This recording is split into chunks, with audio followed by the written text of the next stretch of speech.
اعوذ باللہ السمیع العلیم من الشیطان الرجیم بسم اللہ الرحمن الرحیم الحمدللہ رب العالمین والصلاة والسلام علی سید الانبیاء والمرسلین وخاتم النبیین صلی اللہ تعالی علیہ وآلہ وسلم۔ ناظرین کرام، السلام علیکم ورحمۃ اللہ تعالی وبرکاتہ وعید میلاد النبی صلی اللہ تعالی علیہ وآلہ وسلم آپ سب کو دل کی اتھاہ گہرائیوں سے مبارک ہو۔ میں ہوں احسان علی عارف ایڈوکیٹ اور آپ دیکھ رہے ہیں ہمارا چینل احسان لا چینل، اور سلسلہ ہے سیرت رسول رحمت صلی اللہ تعالی علیہ وآلہ وسلم ایک قانون کے طالب علم کے زاویہ نگاہ سے، اور آج اس سلسلے کی 12ویں اور آخری قسط ہے۔ بحمدہ تعالی ہم نے یہ نیت کی تھی کہ یہ 12 روز یکم ربیع الاول سے لے کر 12 ربیع الاول تک ہم تمام اپنے دیگر سلسلے اور دیگر ویلاگ چھوڑ کر کے نبی رحمت علیہ الصلوۃ والسلام کی بارگاہ میں حاضری لگوائیں گے، اور سیرت طیبہ کو ایک یونیک پہلو سے، ایک ایسے انداز سے کہ جس طرح سے عمومی طور پر ہم سنتے نہیں ہیں، ہم اس کو بیان کرنے کی کوشش کریں گے۔ اور ہم اس میں کس حد تک کامیاب رہے یہ تو آپ سن کر ہی بتائیں گے، لیکن ہمیں ایک گونا گوں اطمینان ضرور ہے کہ ہمیں 12 روز ذکر رسول رحمت صلی اللہ علیہ وآلہ وسلم کا ذکر کرنے کا موقع ملا، اور ہمارے جیسا ہچ مداں اور گناہ گار انسان کو سرکار نے خصوصی نگاہ عنایت سے اس کے لیے چنا۔ ناظرین کرام، آج کا ہمارا موضوع ہے رسول رحمت صلی اللہ تعالی علیہ وآلہ وسلم، قانون، عدل اور رحمت کا کامل نمونہ۔ اور آج کا دن بھی کوئی عام دن نہیں ہے، آج 12 ربیع الاول ہے، وہ دن کہ جس سے امت مسلمہ کے دلوں میں محبت، عقیدت، تشکر و امتنان اور ذکر رسول رحمت صلی اللہ تعالی علیہ وآلہ وسلم کی خاص روحانی اور وجدانی کیفیت پیدا ہوتی ہے۔ ایک اعتراف سے آغاز کرنا چاہتا ہوں۔ جب میں نے اس سلسلے کا آغاز کیا تھا تو میرے سامنے ایک سوال تھا، کیا سیرت رسول رحمت صلی اللہ تعالی علیہ وآلہ وسلم کو ایک قانون کے طالب علم کے زاویہ نگاہ سے بھی سمجھا جا سکتا ہے؟ میں نے اپنے آپ کو عالم دین یا مفسر یا محدث کے طور پر کبھی بھی پیش نہیں کیا، میں صرف ایک قانون کے طالب علم کے طور پر سیرت کے سامنے زانوئے تلمذ طے کر رہا ہوں، اور کوشش کر رہا ہوں کہ سیرت کے واقعات میں وہ قانونی، اخلاقی اور انسانی اصول تلاش کر سکوں جو ایک طالب علم کے لیے باعث غور ہو سکتے ہیں۔ آج ہم پیچھے مڑ کر میں دیکھتا ہوں تو محسوس ہوتا ہے کہ ہم نے دراصل 12 اقساط میں 12 الگ موضوعات نہیں پڑھے، ہم نے ایک ہی عظیم پیغام کے مختلف پہلو دیکھے ہیں، اور وہ پیغام ہے عدل، رحمت، امانت اور انسانی حرمت۔ ایک سوال یہاں پیدا ہوتا ہے، آخر سیرت میں عدل اتنا اہم کیوں ہے؟ کیونکہ ہماری فیلڈ عدل کی ہے، ہم نظام عدل سے وابستہ ہیں، اگرچہ ہماری موجودہ عدالتوں میں سوائے عدل کے سب کچھ ہوتا ہے، مگر پھر بھی کہنے کو ہم نظام عدل سے وابستہ ہیں اور کہنے کو ہم ایوان عدل جاتے ہیں۔ تو یہ عدل کی اہمیت کیا ہے؟ قرآن کریم فرقان حمید میں رب تعالیٰ فرماتا ہے، ان اللہ یأمر بالعدل والاحسان، بے شک اللہ عدل اور احسان کا حکم دیتا ہے۔ یعنی اسلامی تصور قانون صرف جسٹس تک محدود نہیں، بلکہ عدل کے ساتھ احسان بھی لازمی ہے، اور شاید یہی وہ مقام ہے جہاں قانون اور رحمت آپس میں ملتے ہیں۔ قانون اور رحمت کیا دونوں ایک ساتھ ہو سکتے ہیں؟ ایک عام خیال یہ ہے کہ قانون سخت ہوتا ہے اور رحمت نرم ہوتی ہے، گویا دونوں ایک دوسرے کے مخالف ہیں، لیکن سیرت رسول رحمت صلی اللہ تعالی علیہ وآلہ وسلم ہمیں اس سے بالکل مختلف تصور دیتی ہے۔ قانون اگر عدل سے خالی ہو تو ظلم بن جاتا ہے، اور رحمت اگر عدل سے خالی ہو تو جانبداری بن سکتی ہے۔ اس لیے ضرورت ہے کہ عدل کے ساتھ رحمت بھی ہو۔ رسول رحمت صلی اللہ تعالی علیہ وآلہ وسلم رحمت للعالمین ہیں۔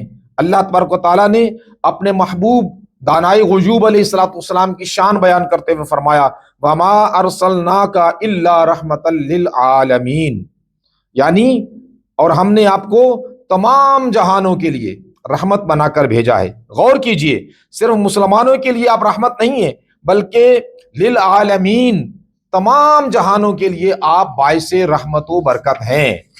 عزیزان گرامی، اس رحمت کا مطلب کیا ہے؟ رحمت کا مطلب یہ نہیں کہ قانون کو ختم کر دیا جائے، رحمت کا مطلب یہ بھی نہیں کہ مجرم کو ہر حال میں چھوڑ ہی دیا جائے، رحمت کا مطلب یہ نہیں کہ ظالم کو ظلم کرنے کی اجازت دے دی جائے، بلکہ رحمت کا مطلب انسان کو انسان سمجھنا ہے، اور عدل کا مطلب ہر شخص کو اس کا حق دینا ہے۔ یہ دونوں مل کر نبوی عدل کی ایک خوبصورت تصویر ہمارے سامنے پیش کرتے ہیں۔ رسول اللہ صلی اللہ تعالی علیہ وآلہ وسلم کے ہاں قانون شخصیات سے بڑا ہے۔ ہم نے 10ویں قسط میں اس موضوع پر تفصیل سے گفتگو کی تھی۔ مخزومی عورت کا واقعہ آپ یاد کیجئے، ایک بااثر خاندان سے تعلق رکھنے والی عورت کے بارے میں سفارش کی گئی، رسول رحمت علیہ الصلوۃ والسلام نے واضح کر دیا کہ قانون تعلقات کی بنیاد پر تبدیل نہیں ہو سکتا، کیونکہ جہاں قانون شخصیت دیکھنے لگے وہاں انصاف کمزور اور سفارش طاقتور ہو جاتی ہے، اور جب سفارش قانون سے بڑی ہو جائے تو معاشرے میں نظام عدل و انصاف پر اعتماد ختم ہو جاتا ہے۔ اس لیے قانون کے طالب علم کے لیے سیرت کا ایک بہت بڑا سبق ہے کہ لا مسٹ بی پریڈکٹیبل، یعنی لوگوں کو معلوم ہو اگر میں یہ کام کروں گا تو یہاں قانون مجھ پر لاگو ہوگا، چاہے میں غریب ہوں، امیر ہوں، طاقتور ہوں، کمزور ہوں، اپنا ہوں یا غیر ہوں۔ لیکن سیرت ہمیں صرف قانون نہیں سکھاتی، ہم سیرت رسول رحمت صلی اللہ تعالی علیہ وآلہ وسلم کو صرف ایک لیگل کوڈ کی طرح نہیں سمجھ سکتے، تو ہم اس کی اگر ہم ایسا کریں گے تو گویا ہم اس کی وسعت کو کم کر دیں گے، کیونکہ رسول اللہ صلی اللہ علیہ وآلہ وسلم صرف قانون نافذ کرنے والے نہ تھے نہ ہیں، بلکہ آپ صلی اللہ تعالی علیہ وآلہ وسلم معلم انسانیت ہیں، قاضی ہیں، سربراہ حکومت ہیں، مصلح ہیں، رحمت ہیں، اور انسان سازی کا ایک ایسا مکمل مدرسہ ہے۔ یہی وجہ ہے کہ قانون اکیلا کافی نہیں ہے۔ فرض کریں ہمارے پاس بہترین آئین ہو، بہترین قوانین ہوں، بہترین عدالتیں ہوں، بہترین پروسیجرل رولز ہوں، لیکن لوگ جھوٹ بولتے ہوں، گواہ جھوٹی گواہی دیتے ہوں، وکیل جانتے بوجھتے ہوئے عدالت کو گمراہ کرتے ہوں، افسر اختیارات کا غلط استعمال کرتے ہیں، لوگ رشوت دیتے ہیں، طاقتور کمزور کا حق کھاتے ہیں، تو کیا صرف قانون کی کتاب معاشرے کے اندر کو درست کر سکتی ہے یا معاشرہ میں امن و امان قائم کر سکتی ہے؟ جواب ہوگا نہیں۔ قانون کے ساتھ کردار چاہیے، کریکٹر چاہیے، اور یہی سیرت ہمیں دیتی ہے۔ سیرت قانون کو کریکٹر دیتی ہے۔ ایک قانون کہتا ہے جھوٹ نہ بولو، سیرت ہمیں سکھاتی ہے سچائی انسان کی پہچان بن سکتی ہے۔ قانون کہتا ہے امانت میں خیانت نہ کرو، سیرت ہمیں سکھاتی ہے امانت داری معاشرتی اعتماد پیدا کرتی ہے۔ قانون کہتا ہے عہد پورا کرو، سیرت ہمیں دکھاتی ہے عہد نبھانا یہ کردار کی بلندی کی علامت ہے۔ قانون کہتا ہے ظلم نہ کرو، سیرت ہمیں سکھاتی ہے مخالفت کے باوجود عدل کرو۔ یہی وجہ ہے کہ سیرت اور قانون کا تعلق بہت گہرا ہے۔ قانون ایکسٹرنل ڈسپلن ہے اور سیرت انٹرنل ڈسپلن ہے۔ قانون کہتا ہے یہ نہ کرو کیونکہ قانون منع کرتا ہے، سیرت انسان کے اندر یہ احساس پیدا کرتی ہے یہ نہ کرو کیونکہ اللہ دیکھ رہا ہے۔ یہ دونوں مل جائیں تو قانون زندہ ہو جاتا ہے۔ اب ذرا سیرت کا دوسرا پہلو دیکھیے۔ ناظرین محترم، اگر قانون عدل ہے تو رسول اللہ صلی اللہ تعالی علیہ وآلہ وسلم رحمت بھی ہیں۔ آپ صلی اللہ علیہ وآلہ وسلم نے لوگوں کی اصلاح بھی کی، لیکن انسان کو اس غلطی سے الگ بھی دیکھا۔ یہ بہت بڑا ایک تربیتی اصول ہے۔ آج ہم ایک شخص کو اس کی غلطی بتا دیتے ہیں، کوئی شخص غلطی کرے ہم کہتے ہیں یہ برا آدمی ہے، کوئی گناہ کرے ہم کہتے ہیں یہ خراب انسان ہے۔ لیکن نبوی اصلاح کا انداز بہت نرالا ہے۔ غلطی کو غلطی کہا جائے مگر انسان کو اصلاح کا راستہ بھی دکھایا جائے۔ یہ فرق پنشمنٹ اور ریفارمیشن کے درمیان ہے۔ قانون کا مقصد صرف سزا ہے؟ یہ بھی اہم سوال ہے۔ قانون میں سزا کے کئی مقاصد ہو سکتے ہیں، مثلا ڈیٹرنس، ریٹریبیوشن، پروٹیکشن، ریہیبلیٹیشن وغیرہ۔ اسلامی قانونی فکر اس اصول اور اسلامی فکر اور کے اپنے اصول اور قواعد ہیں، لیکن سیرت ہمیں کم از کم یہ ضرور سکھاتی ہے کہ انسان کی اصلاح اور معاشرے کی حفاظت کو نظر انداز نہیں کیا جا سکتا۔ ناظرین محترم، رحمت کا مطلب یہ بھی نہیں کہ ظالم اور مظلوم کو برابر کر دیا جائے۔ اگر کوئی شخص ظلم کر رہا ہے تو مظلوم کی حفاظت بھی رحمت ہے۔ اگر کوئی شخص لوگوں کے حقوق پامال کر رہا ہے تو اسے روکنا یہ بھی رحمت ہے۔ یہاں بھی عدل اور رحمت ہمیں ایک دوسرے کے ساتھ ملے ہوئے نظر آتے ہیں۔ اس لیے نبوی نظام کو صرف سافٹ یا ہارڈ قانون سے نہیں سمجھا جا سکتا، وہ جسٹ بھی ہے، مرسیفل بھی ہے، اور پرنسپل بھی ہے، اور ہیومن بھی ہے، لا بھی ہے، اور کریکٹر بھی ہے۔ اب پوری 12 اقساط کو ہم ایک نظر میں دیکھتے ہیں تاکہ تھوڑا سا ریمائنڈ ہو جائے اور چیزیں ریوائیو ہو جائیں۔ پہلی 12 اقساط کو اگر ہم دیکھیں تو ہم نے قسط نمبر 1 میں فیصلہ، سماعت، انصاف کے بنیادی اصول یہ دیکھے۔ دوسری قسط میں عہد اور اجتماعی نظم کے پہلو دیکھے۔ تیسری قسط میں سیرت کو قانون کے طالب علم کی نظر سے دیکھنے کا طریقہ سمجھا۔ چوتھی قسط میں نبوی معاشرت اور عملی عدل کے مختلف پہلو دیکھے۔ پانچویں میں انصاف، ذمہ داری، انسانی حقوق کے مباحث کو آگے بڑھایا۔ چھٹی میں قانون اور اخلاق کے تعلق کو سمجھنے کی کوشش کی۔ ساتویں میں کمزور اور محتاج کے حقوق کی طرف توجہ کی، اور آٹھویں میں اختیار، حکمرانی اور جواب دہی پر ہم نے گفتگو کی۔ تو عزیزان گرامی، نویں میں شورا، مشاورت کو ڈیسیژن میکنگ کے اصول کے طور پر دیکھا، اور قسط نمبر 10 میں قانون کی برابری اور عدل پر گفتگو کی، اور 11ویں میں غیر مسلموں کے حقوق، عہد اور انسانی حرمت کا جائزہ لیا۔ اور آج ہم ان سب کو ایک جامع تصور کے طور پر ہم بیان کر رہے ہیں، کیونکہ آج کے بعد ہم یہ سلسلہ فی الحال روکیں گے، اور آئندہ جب زندگی نے وفا کی تو انشاءاللہ پھر ان سے سٹارٹ کریں گے۔ عدل، آج کی اگر ہم جو ایپیسوڈ ہے اس کو ہم اگر مجتمع کریں، اس کو ہم ان لائن کریں تو ہم کہہ سکتے ہیں کہ عدل پلس رحمت پلس امانت اور پلس انسانی حرمت۔ تو پھر قانون کے طالب علم نے کیا سیکھا؟ شاید سب سے اہم بات یہ کہ قانون صرف دفعات کا مجموعہ نہیں، قانون کے پیچھے ایک فلسفہ ہوتا ہے، ایک اخلاقی تصور ہوتا ہے، اور ایک انسانی مقصد ہوتا ہے۔ اور اگر قانون انسان کو انصاف نہ دے تو اس کی روح مجروح ہو جاتی ہے، لیکن سیرت ہمیں اس سے بھی آگے لے کر جاتی ہے۔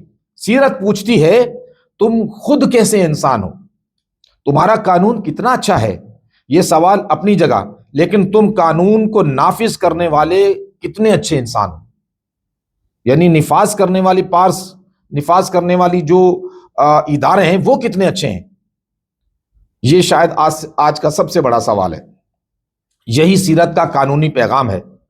اگر میں پورے سلسلے کو ایک جملے میں بیان کروں تو شاید یہ اس طرح ہوگا کہ رسول رحمت صلی اللہ تعالی علیہ وآلہ وسلم نے قانون کو عدل سے، عدل کو اخلاق سے، اور اخلاق کو رحمت سے جوڑ دیا ہے۔ آج 12 ربیع الاول ہے، اس لیے میں آخر میں قانون کی زبان سے نکل کر ذرا محبت کی زبان میں بات کرنا چاہتا ہوں۔ ہم نے 12 اقساط میں قانون پڑھنے کی کوشش کی، عدل سمجھنے کی کوشش کی، شورا سمجھنے کی کوشش کی، حقوق سمجھنے کی کوشش کی، لیکن رسول اللہ صلی اللہ تعالیٰ علیہ وآلہ وسلم کو صرف پڑھا نہیں جاتا، آپ صلی اللہ تعالیٰ علیہ وآلہ وسلم سے محبت کی جاتی ہے، اور وہ بھی والہانہ محبت۔ اللہ تبارک تعالیٰ فرماتا ہے لَقَدْ كَانَ لَكُمْ فِي رَسُولِ اللَّهِ أُسْوَةٌ حَسَنَةٌ، یعنی رسول رحمت صلی اللہ تعالیٰ علیہ وآلہ وسلم کی زندگی تمہارے لیے بہترین نمونہ ہے۔ یہیں سے ہماری پوری سیریز کا جو مقصد ہے واضح ہوتا ہے۔ ہمارا مقصد واقعات سنانا نہیں تھا، نہ ہے، بلکہ اس میں اسوہ حسنہ کو تلاش کرنا تھا۔ اور محبت کا تقاضا یہ ہے کہ اگر ہم کہتے ہیں کہ ہمیں رسول اللہ صلی اللہ تعالیٰ علیہ وآلہ وسلم سے محبت ہے، تو پھر یہ سوال ہے، کیا ہماری زندگی میں آپ صلی اللہ تعالیٰ علیہ وآلہ وسلم کی سیرت طیبہ کا کوئی اثر ہے؟ ہم سچ بولتے ہیں، امانت ادا کرتے ہیں، عہد نبھاتے ہیں، کمزور کا حق دیتے ہیں، اپنے مخالف کے ساتھ انصاف کرتے ہیں، اپنے اختیار کو امانت سمجھتے ہیں اور اپنی غلطی کو تسلیم کرتے ہیں؟ اگر جواب ہاں میں ہے تو سیرت ہمارے الفاظ سے نکل کر ہماری عملی زندگی میں داخل ہو رہی ہے، اور اگر اس کا جواب نہ میں ہے تو اس کا مطلب ہے کہ ہم نے کچھ نہیں سیکھا اور اپنے اندر ہم نے کوئی تبدیلی پیدا نہیں کی۔ جشن عید میلاد النبی عزیزان گرامی یہ صرف جشن نہیں، عہد بھی ہے۔ عید میلاد النبی کے موقع پر خوشی منانا، محبت کا اظہار کرنا، یہ احسن ہے، لیکن سیرت کا سب سے خوبصورت جشن یہ ہوگا کہ ہم اپنی زندگی میں ایک سنت اخلاق کو زندہ کر لیں۔ کوئی جھوٹ چھوڑ دے، کوئی کسی کا حق واپس کر دے، کوئی ظلم سے باز آ جائے، کوئی معافی مانگ لے، کوئی اپنے ملازم کا حق ادا کر دے، کوئی بہن کو اس کا وراثتی حق لوٹا دے، کوئی مخالف کے حق کو تسلیم کر لے، اور کوئی اختیار ملنے کے بعد بھی عاجزی اختیار کرے۔ شاید یہی سیرت کا حقیقی پیغام ہے۔ میں اپنے لیے بھی اور آپ سب کے لیے بھی دعا کرتا ہوں کہ یا اللہ ہمیں ایسا قانون دان بنا جو حق کو پہچانے، باطل کو باطل کہے، کمزور کا حق نہ دبائے، عدالت کو گمراہ نہ کرے، جھوٹی گواہی سے بچے، امانت میں خیانت نہ کرے، اور اپنے مفاد کے خلاف بھی حق بات کہنے اور سننے کا حوصلہ رکھے۔ یہاں سیرت رسول رحمت صلی اللہ تعالیٰ علیہ وآلہ وسلم ایک قانون کے طالب علم کے زاویہ نگاہ سے کی 12ویں جو قسط ہے اس کا اختتام ہوتا ہے، لیکن سیرت ختم نہیں ہوتی۔ یہ تو صرف ایک طالب علم کی پہلی حاضری تھی، یہ تو ایک کم علم شخص کا زاویہ نگاہ تھا۔ انشاءاللہ سیرت کا مطالعہ جاری رہے گا، سیرت کا مطالعہ ختم نہیں ہوتا، بلکہ ایک نئے سفر سے انشاءاللہ آغاز ہوگا۔ وآخر دعوانا ان الحمدللہ رب العالمین۔ صلاۃ و سلام علیکہ یا سیدی یا سیدی یا رسول اللہ۔